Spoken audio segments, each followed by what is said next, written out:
Nosotros somos la Sociedad Española de Ornitología, una de las ONGs conservacionistas de naturaleza más importantes del país, y estamos hoy aquí en el Biopark celebrando el Día Europeo de la Red Natura 2000.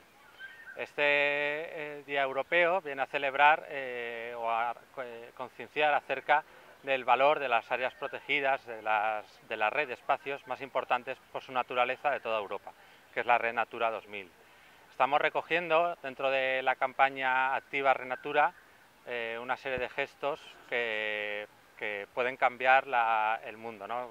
Estamos recogiendo gestos en los que la sociedad participa enviando una foto, colgándola en internet o a través de las redes sociales con el gesto de la mariposa, y ese pequeño gesto pues va a cambiar el mundo en el sentido de que todos participamos en concienciar, en dar difusión a la Red Natura 2000, y también estamos participando en una campaña de conservación activa.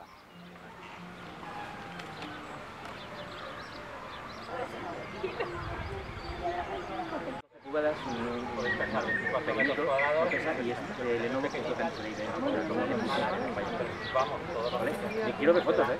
Sí, sí.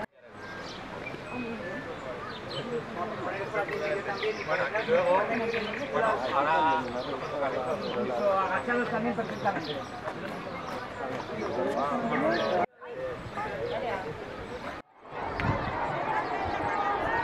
pues dado que este conjunto de espacios está representado en toda España con cerca del 30% de superficie y en la Comunidad Valenciana dentro del 50%, todos los ciudadanos somos afortunados de poder tener tan cerca y disfrutar de estos espacios, con lo cual todos somos en cierta medida responsables de que llegue a cuanta más gente mejor esta campaña. Entonces pedimos a todos aquellos que quieran que participen en la campaña enviando sus fotos a través de internet en la página natura2000day.eu o a través de las redes sociales con el hashtag Natura2000day.